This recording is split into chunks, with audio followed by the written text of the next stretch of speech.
नगर के एक राजा थे, उनकी बेटी का नाम था वैराग्यवती। उनका नाम वैराग्यवती इसलिए पड़ा कि जब से उन्होंने बोलना सीखा तब से वैराग्य की बातें ही कही।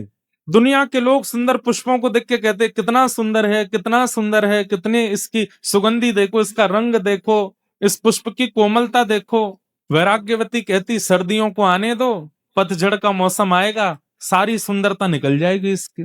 घर के बड़े लोग कहते तू कैसी बात करती है, तेरे पास और कोई बातें ही नहीं होती। अब घर में रिश्तेदार के रूप में नव विवाहित जोड़ा आते, वो आकर के प्रणाम करते, बोले आप हमें आशीर्वाद दो, हम दोनों की जोड़ी सदा बनी रहे। वैराग्यवती आ जाती, वहां पर भी वैराग्य की बातें करने लगती। स्वार्थ के संबंधी हैं, ये संबंध कोई विशेष नहीं है, तुम दोनों विवाह करके आए हो। एक समय आने पर तो राजा ने छोटी सी कुटिया बना करके महल के बाहर उनका निवास बना दिया, बोले तुम यहीं रहो। और पूरे दिन क्या करती, केवल ठाकुर जी का स्मरण। एक दिन अपनी कुटिया में बैठी थी, नाम की कुटिया थी, क्योंकि राजा की पुत्री है तो सब प्रकारेण सारे सुख थे उसके पास। पिता ने सारी व्यवस्था कर रखी थी, सोने चांदी के बर्तन दे रखे हैं, सब कुछ दे रखा है, सब कुछ व्यवस्थित था उनके पास।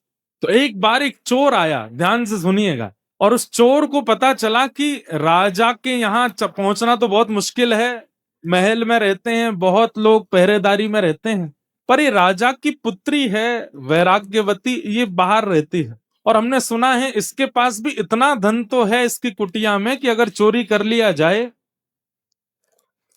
तो हमारा कम से कम 1-1.5 साल का तो पोषण हो ही जाएगा। तो वो चोर जैसे ही वैराग्यवती की कुटिया में प्रवेश करने लगा तो वैराग्यवती उस समय ठाकुर जी की पूजा करके कुछ प्रार्थना कर रही थी, तो उसने सुना ये बोल क्या रही है। तो वैराग्यवती बोल रही थी, ठाकुर जी मुझे संसार से वैराग्य हो गया, माता पिता परिवार सबने मुझे दूर कर दिया, आपकी बड़ी कृपा, आपकी कृपा से सब मुझसे दूर हो गए, बस अब मुझे एक की चाह है, आप मत मिलिए मुझे, पर मेरे जीवन में एक सदगुरु भेज दीजिए, जिन गुरु की कृपा से मैं आपको प्राप्त कर सकूं, ऐसे गुरु मेरे जीवन में भेज दीजिए, गुरु कृपा मुझ पर करवा दीजिए। और ठाकुर जी से बस प्रार्थना करती रहती, मुझे गुरु कब मिलेंगे, मेरे सदगुरु कहाँ होंगे, मेरे गुरु कब कृपा करने के लिए मेरे ऊपर आएंगे। तभी वो चोर पहुंच गया और चोर ने सुन लिया। चोर ने मन में विचार किया, ये गुरु खोज रही है, भेष ही तो बदलना है, मैं बन के चला जाता हूं। धोती पहन करके, झोला टांग करके तुरंत द्वार पर आ गए,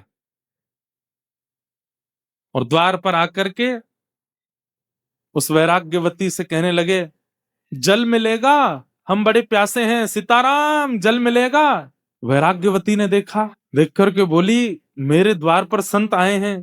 तुरंत जल लेकर के आई, और जल ला करके जैसे ही प्रस्तुत करने लगी तो वो बोला, अरे अरे सुनो, प्यास तो मुझे बहुत लगी है, लेकिन मेरा एक नियम है, क्या, मैं जब तक दीक्षा नहीं दे देता, जब तक अपना शिष्य नहीं बना देता, तब तक उसके हाथ से कुछ पाता नहीं हूं, मैं केवल शिष्यों के हाथ से ही जल पीता हूं, शिष्यों के हाथ से ही प्रसाद पाता हूं। अब प्यास तो मुझे बहुत लगी है, रात्रि का समय, सब सो रहे हैं, और तुम्हारे हाथ से पानी पीना है, प्यास तो बहुत लगी, लेकिन बिना शिष्य बनाए कैसे पीऊं। वैराग्यवती बोली, आप प्यासे रहेंगे ये मुझे स्वीकार नहीं, और मैं तो अभी ठाकुर जी से कह ही रही थी कि मुझे गुरु दे दीजिए, और उसी समय आपका आना हुआ है, तो निश्चित है कि आपको ठाकुर जी ने ही भेजा होगा मेरे गुरु रूप में आने के लिए। आप एक काम कीजिए, जल का पात्र बाद में आप पी लीजिएगा, मुझे दीक्षा दे दीजिए। हाँ, ये काम बढ़िया रहेगा, बैठो। और चोर ने, अब उसको जो भी आता था मंत्र वंत्र बोलना, जो उसको राम नाम याद था या जो भी नाम याद था, कान में बोल दिया, और गले में एक माला पहना दी, तिलक कर दिया, बोले आज से तुम मेरी शिष्या हो, लाओ अब जल पिलाओ। जलपान कर लिया। जलपान करने के बाद में गुरुजी बोले, बेटा अब हमको आगे अपने आश्रम की ओर जाना है, और आश्रम का बहुत बड़ा उत्सव आ रहा है, उसकी व्यवस्था भी करनी है। जी गुरुदेव, आप आज्ञा करो। बोले काम करो, तुम्हारे पास जितना भी द्रव्य है, जितना भी सब सामग्री है, सब लेके चलो, और हमारे आश्रम में थोड़े सहायता करना। और हमारी गुरु दीक्षा का एक नियम और रह गया है, वो हम अभी करेंगे। क्या नियम है गुरुजी? बोले आप चलो। तो वैराग्यवती चल पड़ी, अपने घर का सारा सामान लेकर के, सारा धन धान्य लेकर के, अब तो गुरु मिल गए हैं, जो कहेंगे सब करूंगी, देव के साथ जा रही है। बीच घनघोर जंगल में जाकर के उस चोर ने विचार किया, यहां राजा की सेना मुझे नहीं ढूंढ पाएगी, और मैं यहाँ इसके पास जितना धन है सब चुरा करके यहाँ से भाग जाता हूँ। पर ये भी एक तरीके से भागूंगा। कैसे? वैराग्यवती से कहा, वैराग्यवती इधर आओ। जी गुरुदेव आज्ञा करो। ये जितनी पोटली सामान सोना चांदी सब नीचे रख दो। रख दिया गुरुदेव, आज्ञा करो। पेड़ के पास खड़ी हो जाओ। पेड़ के पास खड़ी हो गई। एक बड़ी रस्सी लेकर के आए वो चोर, और उस रस्सी से वैराग्यवती को बांध और कहा, अब तुम्हारी असली दीक्षा हो रही है। क्या करना होगा गुरुदेव? बोले, जब तक मैं लौट करके ना आऊं तब तक तुमको यहीं बंधे रहना पड़ेगा, और तुम अगर यहीं बंधी रही तो तुम्हारी दीक्षा पूर्ण होगी। फिर तुम जो चाहोगी, जिस ठाकुर का दर्शन, जिस भाव का दर्शन, जिस लोक की प्राप्ति, वो सब तुमको मैं गुरु कृपा से तुमको प्रदान करूंगा। बस याद रहे जब तक मैं आऊं ना यहीं बंधी रहना। वैराग्यवती बोली, गुरुदेव आप चिंता मत करो, मेरी निष्ठा है आपके चरणों में। बंध गई वहीं पर। वो चोर गुरु जो बने थे, सारा धन धान्य लेकर के, सोना चांदी आदि सब चुरा करके वहां से और निकलते बने। अपनी पोशाक वोशाक सब उतार के फेंक दी। बोले अब तो आनंद आ गया, 1-2 साल की भरपाई हो गई, इतना सोना चांदी मिल गया, गुरु बन करके किसी को ठग लिया, अब आनंद आएगा।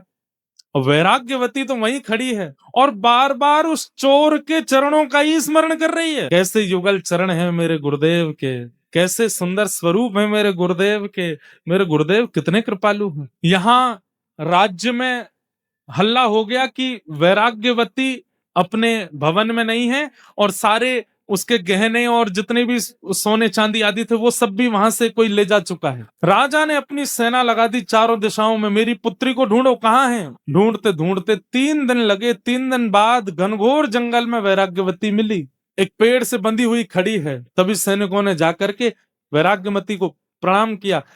प्रणाम राजकुमारी, पिताजी महाराज आपको ढूंढ रहे हैं, आप जल्दी चलिए। जैसी रस्सी खोलने लगे, खबरदार खोलना नहीं, मेरे गुरुदेव मुझे बांध करके, मेरी दीक्षा चल रही है, जब तक गुरुदेव लौट करके नहीं आएंगे तब तक मुझे यहीं रहना है। सैनिक अब इससे ज्यादा क्या कर सकते हैं, दौड़ करके राजा को जाके बताया उस जंगल में वहां वैराग्यवती बंदी है। बोल रही है कि गुरुदेव बांध के गए हैं, वो जब तक नहीं खोलेंगे तब तक नहीं आऊंगे। राजा, राजमाता, पूरा परिवार गया। सबने जाकर के कहा, वैराग्यवती चलो यहां से आगे जाना है घर पर, और तब तक बंदी रहोगी? 3-4 दिन तो तुम्हें हो गए। पिताजी आप तो जानते हैं बचपन से ही मेरा स्वभाव वैराग्य का रहा है, कृपा करके जब तक मेरे गुरुदेव आके ना खोलें तब तक मेरे को स्पर्श मत कीजिएगा। मेरे गुरुदेव ही आकर के रस्सी खोलेंगे तभी मैं यहां से जाऊंगी। राजा बोले, तुम्हारे गुरु कौन है, क्या नाम है, कौन से संप्रदाय के हैं, किस शहर में रहते हैं, कहाँ उनका आश्रम है, कुछ तो बताओ। वैराग्यवती बोली, ये तो मुझे नहीं पता। वो तुम्हें नहीं पता तो फिर कैसे चलेगा काम? मैंने गुरुदेव से नहीं पूछा, गुरुदेव बताएंगे तो मैं उसकी जानकारी रखूंगी, मैं अपने आप कैसे पूछ सकती हूँ? राजा बोले, क्या करें, बड़े बड़े आचार्य, बड़े बड़े राजघराने में जो संत महापुरुष थे, सबने आकर के वैराग्यवती को समझाने का प्रयास किया। वैराग्यवती वो कोई गुरु नहीं है, वो ठग है, तुम्हारे सारे बर्तन लेकर के, सारे क्षण लेकर के भाग गया है, कोई गुरु रूप धारण करके आया, तुमको ऐसे ही परेशान करके चला गया है। वैराग्यवती बोली, कृपा करके मेरे गुरुदेव के बारे में ऐसा मत बोलिए, वो मेरे गुरु हैं, वो चाहे तो मेरा सर्वस्व ले लें, मुझे कोई चिंता नहीं है। अगर आपने मुझे मुक्त करने का प्रयास किया, मैं प्राण त्याग दूंगा। चिंता में बैठे तभी अनेक संतों ने नारद जी का स्मरण किया, वहीं बैठ करके यज्ञ किया, नारद जी का आवाहन करना चाहा कि हे नारद जी आप पधारो। आत्म करताल लेकर के, वीणा लेकर के श्री नारद जी प्रकट हो गए, और प्रकट होकर के बोले, कहिए क्या बात है? बोले कि हमारी पुत्री यहाँ पिछले करीब 10-12 दिनों से बंधी हुई है, और कह रही है गुरु आके खोलेंगे तो ही मुक्त होंगी। नारद जी महाराज ने जाकर के कहा, पुत्री मैं नारद हूँ, मैं देवदत्ता वीणा लेकर के जगह जगह ठाकुर जी का यश गाता हूँ, मैं नारद हूँ, मैं तुम्हें आज्ञा देता हूँ, ये रस्सी खोल दो, माता पिता परेशान हो रहे हैं तुम्हारे, और तुम जिस गुरु के लिए यहाँ बंधी हुई हो वो गुरु गुरु नहीं है, वो कोई और है, वो केवल तुम्हारा धन हरण करने के लिए आए थे। इतने में वैराग्यवती बोलने लगी, मुझे विश्वास हो गया आप नारद नहीं हो। बोले कि तुम्हें मुझ पर संशय हो रहा है? बोले हाँ, क्योंकि मेरे गुरु की निंदा कर रहे हो मेरे सामने खड़े होके। नारद जी वो नहीं हो सकते जो गुरु निंदा करे, नारद तो वो होते हैं जो गुरु की महिमा बतावे। नारद जी हार गए, राजा हार गए, लेकिन वैराग्यवती ने रस्सी नहीं खोली। अंत तो गत्वा नारद जी ने जाकर के भगवान से कहा, बोले भगवान घनघोर कलयुग आ गया है। बोले क्यों? बोले एक चोर समान गुरु की बात मान करके एक वैराग्यमती नाम की कन्या अपने आप को पेड़ से बांध करके खड़ी है। उसका गुरु कोई संप्रदाय से नहीं, घनघोर पापी एक चोर जबरदस्ती गुरु दीक्षा देकर के चला गया, और उस वैराग्यमती को देखो बंद करके खड़ी है एक पेड़ से। मेरे गुरु आके खोलेंगे तो ही खोलूंगी। ठाकुर जी बोले हम चलते हैं, हम जाकर के बोलेंगे तो खोलना पड़ेगा। शंख चक्र गदा पद्मधारी श्रीमन नारायण गरुड़ पर विराजमान होकर के आ गए। चारों लोकों से महाराज, चारों ओर से तीनों लोकों से पुष्प वर्षण होने लगा। ठाकुर जी प्रकट हो गए, वैराग्यमती के नेत्र सजल हो गए, पूरा परिवार धन धन्य हो गया। ठाकुर जी प्रकट हो गए, ठाकुर जी प्रकट हो गए। बोले हम तुम्हारी निष्ठा पे बहुत प्रसन्न हैं। ऐसी गुरु निष्ठा, ऐसी गुरु निष्ठा कि तुमने इतने इतने महीनों से अपने आप को पेड़ से बांध करके रखा है। हम तुम्हारी निष्ठा से बड़े प्रसन्न हैं। अब हम आज्ञा करते हैं, तुम ये रस्सी खोल दो। और जिन गुरु का मंत्र लेकर के और जिन गुरु से दीक्षा लेकर के तुम यहाँ खड़ी हो, वो गुरु नहीं है, वो एक चोर है, वो सामान्य व्यक्ति है, केवल तुमको ठगने के लिए गुरु का रूप धारण करके आया। वैराग्यमती के नेत्र सजल हो गए, ठाकुर जी के चरणों में वहीं से सिर झुका करके प्रणाम करती हुई बोली कि नाथ, पिता ने आकर के रोका, कुल गुरु ने आकर के रोका, नारद जी ने आकर के रोका, सबने एक ही बात कही कि मेरे गुरु चोर हैं, मेरे गुरु गुरु नहीं है, मेरे गुरु ठग हैं। सबने गलत गलत शब्द कहे, पर मैं मानती रही कि मेरे गुरु ही परम सत्य हैं। और आज तो इस बात पर प्रमाण हो गया कि मेरे गुरु सर्वोपरि है। भगवान बोले मैं निंदा कर रहा हूं तो भी तुम मान रही हो सर्वोपरि। वैराग्यमती कहती है, जिन गुरु के जीवन में आते ही कुल गुरु के पास मुझे नहीं जाना पड़ा, वो यहाँ आ गए, नारद जी यहाँ आ गए, और अंततोगत्वा ठाकुर जी यहाँ आ गए। वो गुरु नकली कैसे हो सकते? जिन गुरु की दीक्षा प्रदान करते ही ठाकुर जी को मेरे सामने आना पड़ गया। अरे लोग हजार हजार वर्ष तक तप करते रह जाते हैं, आप उनकी तरफ देखते तक नहीं हो। यहाँ पर 11 दिन मुझे बंधे हुए हुए पेड़ से, और मेरे गुरु बांध करके चले गए और बोल करके गए जब तक मैं ना आऊं तब तक खोलना नहीं। अगर मैंने पहले ही खोल दिया होता तो आज आपके दर्शन होते, नारद जी के दर्शन होते, इतने युग पुरुषों के दर्शन होते। ये मेरी गुरु की वाणी और ये मेरे गुरु की कृपा है। भगवान बोले जय हो, चलो अब हम आज्ञा कर रहे हैं, खोल दो। बोले ना, जब तक गुरु जी नहीं खोलेंगे तब तक नहीं आऊंगा। भगवान ने नारद जी को बोला, हे नारद क्या करो, हनुमान जी को बुलाओ। हनुमान जी आए, हनुमान जी के प्रकट होते ही वैराग्यमती बोली अब तो और विश्वास हो गया कि मेरे गुरु जी, देखो हनुमान जी भी आ गए। अरे हमने इनको अपने काम से बुलाया। बोले किसी भी काम से बुलाया, दर्शन तो मुझे हो रहे हैं ना। अरे हनुमान जी बड़ी दिक्कत आ गई है, तुम एक काम करो। हनुमान जी बोले क्या करना है? इसके गुरु जी खोज के लाओ। हनुमान जी गए, वैराग्यमती अपने गुरु का परिचय दो। बोले परिचय कुछ नहीं पता, बस इतना पता वो मेरे गुरु हैं। कहाँ रहते हैं, क्या नाम है, क्या है, कुछ नहीं। अरे 10 मिनट पहले दीक्षा हुई, 10 मिनट बाद गुरुजी बांध के चले गए, मुझे कुछ नहीं पता उनके बारे में। और देखो इतनी कम जानकारी होते हुए भी कैसी गुरु कृपा हुई मेरे ऊपर। भगवान से हनुमान जी बोले क्या करना है भगवान? ये तो बावली है गुरु के पीछे। हनुमान जी इसके गुरु को खोजना है, और वास्तविक में वो सिद्धियों से ही पता चलेगा इसके गुरु कहाँ हैं।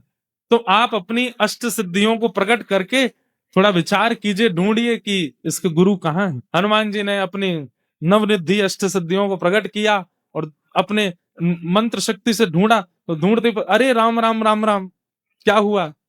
बोले पास के राज्य में एक नगर सेठ है, उसके यहाँ पर चोरी कर रहे हैं इसके गुरुजी। बोले वही है इसके गुरुजी, लेके आओ। बोले चोर गुरुजी हैं? बोले हाँ। इतने में ही हनुमान जी महाराज तो अंतर ध्यान हुए, गदा लेकर के तुरंत प्रकट हो गए। गुरुजी यहाँ तिजोरी में से सामान निकाल रहे थे, पीछे मुड़ करके देखा तो पवन पुत्र हनुमान। हनुमान जी को देख करके गुरुजी, हे भगवान आप कैसे आ गए? हनुमान जी बोले चलो हमारे साथ, तुमको ले जाने आए हैं। बोले कि मैंने तो उम्मीद रखी थी कि यमदूत आएंगे, लेकिन आप आए हो, रामदूत आए हैं। आप आ गए नाथ, बड़ी कृपा। हनुमान जी लेकर के पहुंचे, जैसे ही प्रकट हुए हनुमान जी गुरु जी को लेकर के, आहा शंख चक्र गदा पद्म धारण करके गरुण जी पर भगवान बैठे हैं, नारद जी बैठे हैं, बड़े बड़े देवता बैठे हैं, और सारा राजवंश खड़ा है, और एक पेड़ से बंधी हुई वैराग्यमती खड़ी। सबका दर्शन किया पहले तो चोर गुरु जी ने, सब क्रोध में देख रहे हैं उनको। बारे चोर, गुरु बनकर के ऐसी दीक्षा देकर के गया। जैसे ही वैराग्यमती को देखा, चोर बोलता है तू अभी तक बंधी है यहीं पे? वैराग्यमती बोली गुरुदेव आप आज्ञा करके गए थे कि जब तक आप नहीं खोलोगे तब तक मैं यहीं बंधी रहूंगी। भगवान ने कहा सबसे पहले तो इसको मुक्त करो। जा करके जैसे ही रस्सी खोली, वैराग्यमती ने चरणों में प्रणाम किया, भगवान गुरुदेव आपकी कैसी कृपा, 10 मिनट आपने मुझे दीक्षा प्रदान किया, रस्सी से बांध करके गए, आपकी कृपा से श्री हनुमान जी का दर्शन, नारद जी का दर्शन, पिता महाराज का दर्शन, गुरुदेव का दर्शन, ठाकुर जी का दर्शन हो गया। गुरुदेव आपको वंदन करती हूँ, प्रणाम करती हूँ। भगवान ने हनुमान जी की ओर देखा, नारद जी की ओर देखा, सब साधन मुझे प्राप्त करने के एक तरफ, हनुमान जी देख लीजिए, और गुरु निष्ठा एक तरफ। ये गुरु निष्ठा है।